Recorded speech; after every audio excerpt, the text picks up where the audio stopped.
Bonsoir, merci de vous joindre à nous pour ce nouveau numéro de 2023 de votre émission Sur la chaise. Les enseignants des écoles primaires publiques durcissent leur mouvement de grève depuis la reprise des activités scolaires après les congés des festivités. Pour en parler, nous recevons aujourd'hui Sophia Valinandi. Vous êtes porte-parole du SUNEP ici au Nord Kivu. Nous disons bonjour et bienvenue sur la chaise. Bonjour Monsieur Fidèle, bonjour aussi aux téléspectateurs et nous disons meilleurs vœux d'abord. Merci Sophia Valinandi. Aujourd'hui, nous parlons de votre grève à déclencher au niveau des écoles primaires ici en ville de Goma. Quelle encore est votre réclamation? Vous avez à un certain moment vous avez mis une pause pour vos grèves. Alors vous êtes revenu encore avec force. Qu'est-ce qui n'a pas marché selon vous?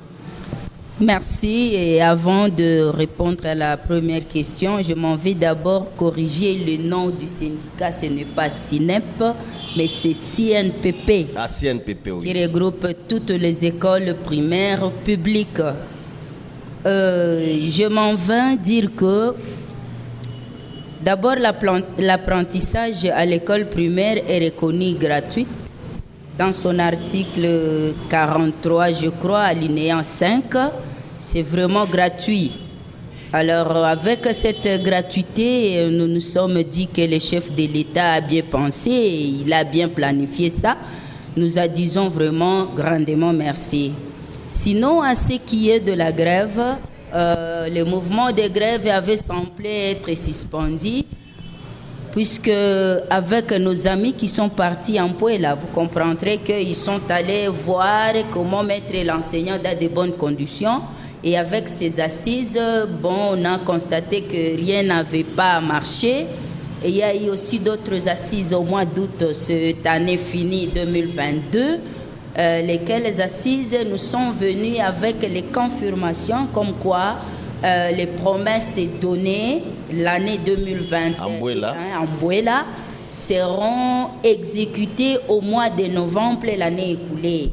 Des promesses peut-être qui vous mettez d'accord pour, n'est-ce pas, être dans de bonnes conditions? Oui, bien sûr. Alors, quand cela devrait se mettre en marche, c'était au mois d'octobre, cette année scolaire 2022-2023. Alors, le gouvernement nous a demandé à faire une reprise effective et vraiment qui devrait mettre tous les gens, tous les participants dans l'air paix. Et l'enseignant, comme il est obéissant, vous avez obtempéré. Nous avons obtempéré. Mais chose drôle, le mois d'octobre est arrivé, nous n'avons rien observé. Nous avons constaté en silence.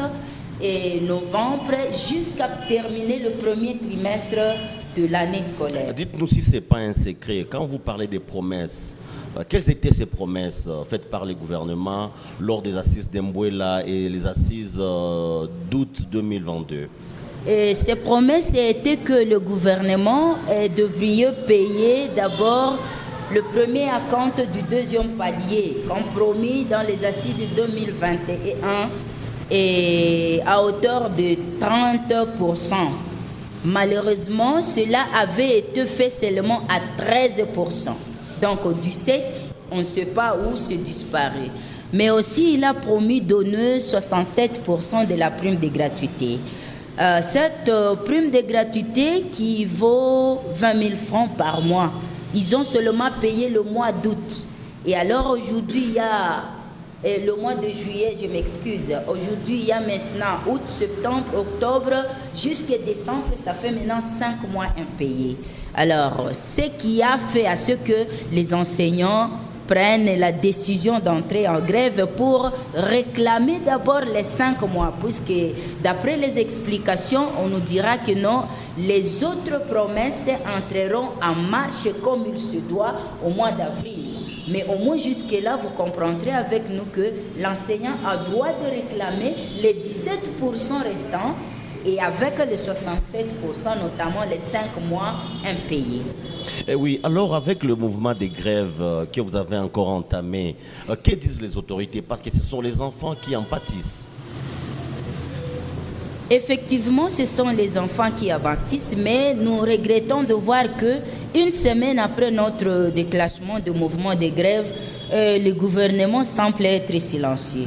Vraiment, il ne dit mot jusqu'à ce qu'en assemblée générale, passé ce samedi-ci, les enseignants ont décidé de radicaliser ce mouvement. Et pour votre information, ce n'est pas seulement ici dans la ville de Goma ou en province du Nord Kivu, il y a aussi d'autres provinces qui sont dans le même mouvement pour réclamer leurs droits. Il y a d'autres syndicats qui pensent que vous êtes trop dur. Avec des mouvements de grève, parce que nous avons vu avec des syndicats qui ont à l'air sein des enseignants des écoles secondaires, ils ont quand même pris le courage d'aller enseigner. Mais chez vous, on comprend que à l'école primaire, vous êtes un peu trop dur avec le gouvernement.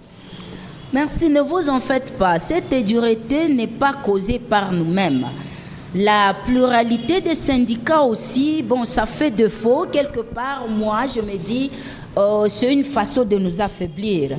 Parce que, une petite parenthèse, si le syndicat des écoles primaires est né, c'était justement à cause de cette déception. Oui, exactement. Nous allons en parler, Madame Sophia Valinandi.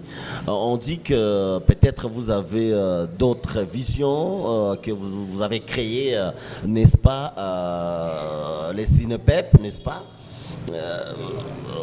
Est-ce que c'est ce qui s'est dit, est vrai?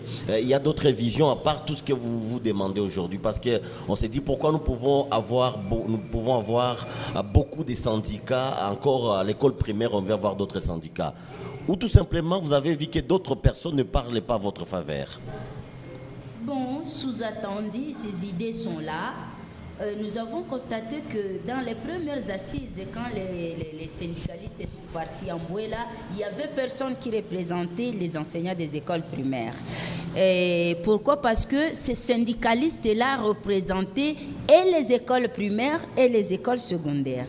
Et chose surprenante est que quand ils avaient eu gueux de cause du côté de l'école secondaire, ils ont abandonné directement ceux de l'école primaire. Alors, ça nous avait tiqué et ça nous avait mis mal à l'aise. Jusqu'à ce que nous avions décidé maintenant de créer un syndicat pour aussi faire partie des autres syndicats pour que prochainement, si on pouvait appeler les représentants des enseignants, que ceux du primaire aussi puissent être représentés là-dedans, parce que ce sont eux qui sont plus concernés par la gratuité. Et vous allez reprendre, vous n'envisagez pas reprendre les cours?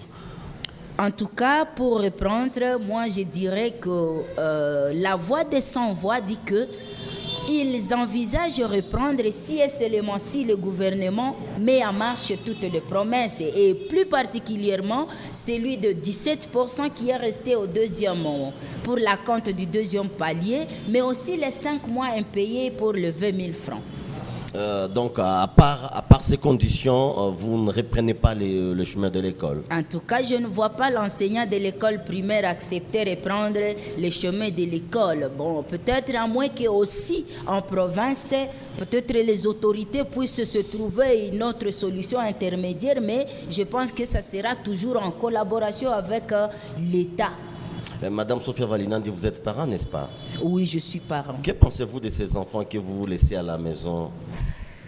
Effectivement, je suis parent et à l'heure où je vous parle, mes 4 fils et une fille sont à l'école primaire et dans des écoles où se vit la gratuité à 100%. Je suis en train de souffrir et je souffre encore plus fort quand on doit semble plaider la cause de cet enfant en laissant derrière la cause de l'enseignant. Puisque vous allez comprendre avec moi que ça ne sert à rien vouloir mettre l'enfant dans de bonnes conditions et laisser son parent qui l'encadre. Je pense que vous me comprenez là-bas. Et si, comme à l'entame de cette émission, vous avez parlé de la gratuité, remercier le chef de l'État qui a, n'est-ce pas, a répondu à ce qu'on attendait toujours, la gratuité à l'école primaire. Pour vous, est-ce que c'était une réussite ou bien c'était hâtive de déclencher cet acte-là de la gratuité au niveau de l'école primaire? Est-ce que le moyen étant, les conditions étaient réunies pour, n'est-ce pas, proclamer cette gratuité? Pour ne pas être trop dur et parce que non, on analyse, on n'est pas trop dur. Donc pour moi, selon ma vision, je pense que les chefs de l'État avaient été actifs. Parce que les conditions n'étaient pas encore vraiment réunies. Puisque à vivre ou à observer la situation d'aujourd'hui, on dirait que cette gratuité est venue engouffrer maintenant la vie de l'enseignant qui doit promouvoir, qui doit aider à mettre vraiment en marche cette gratuité, tout en formant cet enfant qui est l'État de demain. Et parlons un peu de la qualité avec cette gratuité. La qualité a-t-elle baissé ou a-t-elle haussé de niveau, la qualité de l'enseignement? À dire vrai, la qualité a baissé, elle continue à baisser. Qu'est-ce qui a fait à ce que la qualité a baissé, la qualité? Moi, je dis que la qualité baisse. Pourquoi? Parce que on a brusquement tiré l'enseignant des conditions qui lui semblaient être bonnes et aux conditions vraiment qui ne lui permettent pas aujourd'hui de vivre.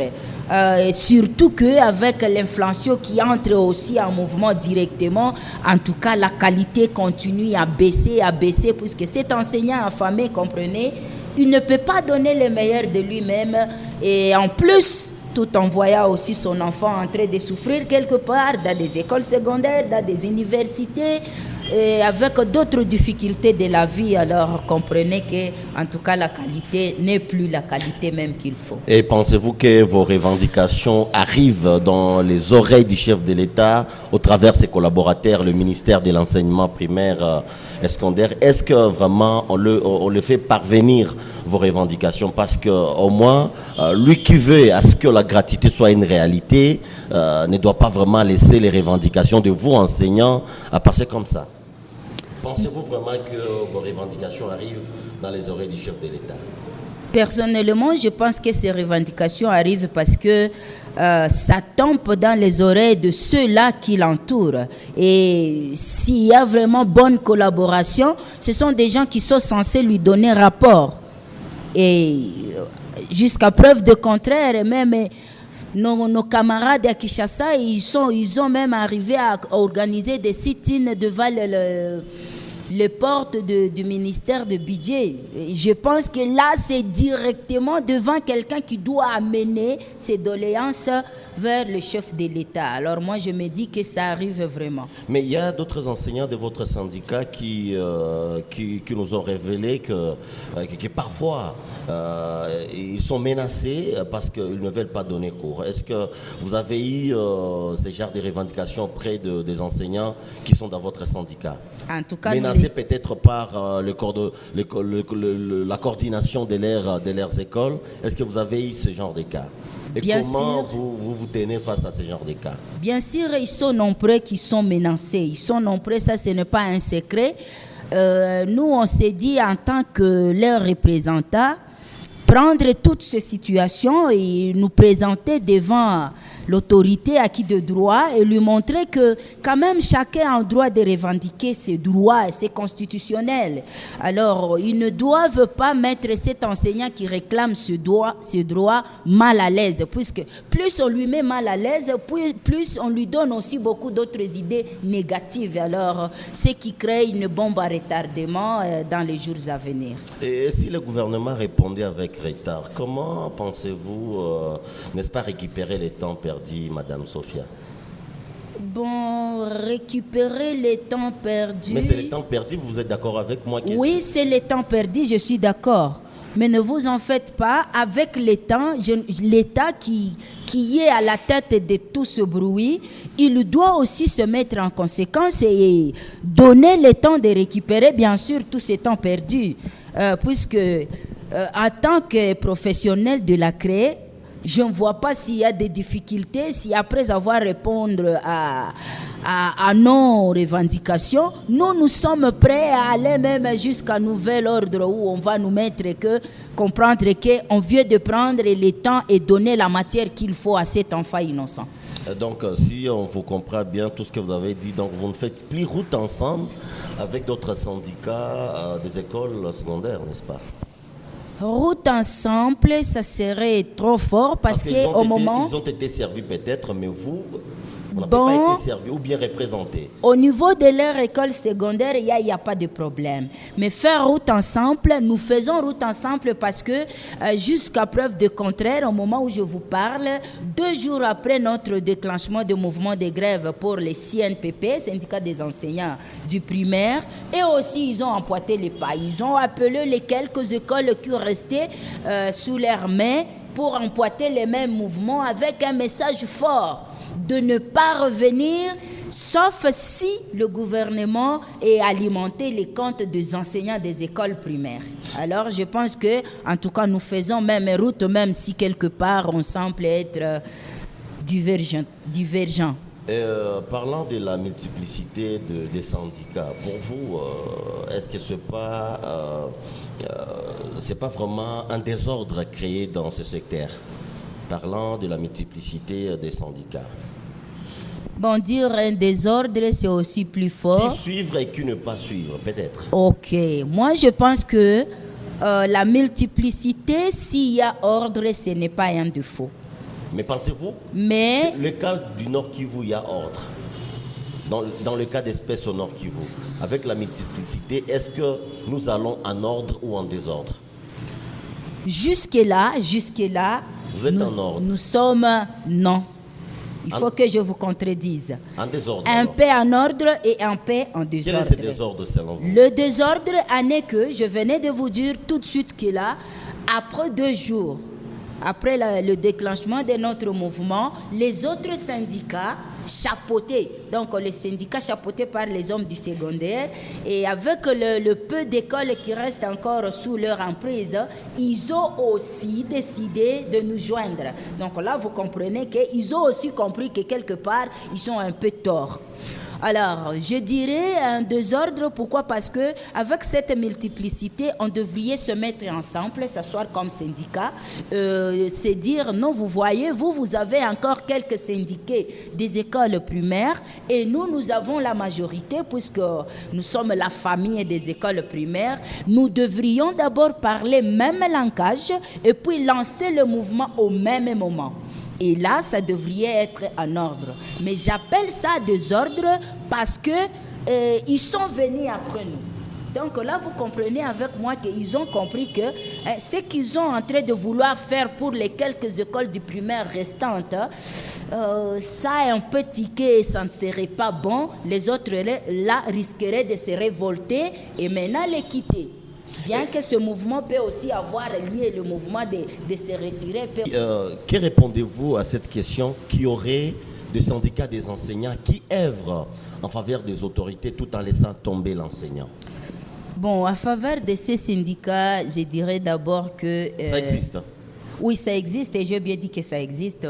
Alors, je voudrais seulement leur faire voir que ils doivent d'abord tenir compte du système éducatif qui est la porte du développement du pays. Et en plus, ils doivent aussi savoir qu'ils parlent en faveur de l'enseignant qui est d'abord apolitique. Enseignant en politique, il doit aussi être représenté par quelqu'un qui le prend dans ces contextes-là et ne pas favoriser les contextes politiques. Et là, on ne peut pas le défendre parce que vous comprendrez avec moi que chaque personne se cherche entre guillemets. Alors, s'il faut ça, bien sûr, c'est parce qu'ils ont d'autres projets à l'extérieur d'être syndicalistes ou des enseignants, bien sûr. Alors, d'abord, je devrais les conseiller de vraiment mettre une bonne concentration, bonne idée à orienter ce qui est du syndicat, du côté syndicat et orienter ce qui est de la politique du côté politique. Oui, Madame Sophia Valinandi, face à nos caméras pour de petites questions, des petites réponses, bien sûr. Madame Sophia Valinandi, dites-nous, La gratuité de l'enseignement n'a pas réussi jusque-là, n'est-ce pas? En tout cas, elle n'est pas réussie à 100%. Il faut corriger. Il faut corriger. Merci. La deuxième petite question, vous avez parlé de vos conditions pour, n'est-ce pas, revenir à l'école. Quelles sont ces conditions? Mettre l'enseignant dans ses droits. Premièrement, lui donner les 17% qui restent pour les 30% promis et payer aussi les 5 mois des arriérés de 67%, donc le 20 000 francs de frais de gratuité. Avec le mouvement des grèves déclenché, pouvons-nous affirmer que le gouvernement congolais fait sourde oreille face à vos revendications? Bien sûr, le gouvernement fait sourde oreille. Et les enfants, ce sont les enfants qui vont donc en pâtir, n'est-ce pas? Oui, ce sont les enfants qui vont en bâtir, mais nous pensons que si le gouvernement cessait de continuer à faire sourde oreille, ces professionnels de la CRE est capable de récupérer cet enfant et lui remettre sur les rails. Devant nos caméras pour la fin, Madame Sophia Valinandi, un message à toutes les autorités qui sont en train de vous voir à ce net moment à travers la République.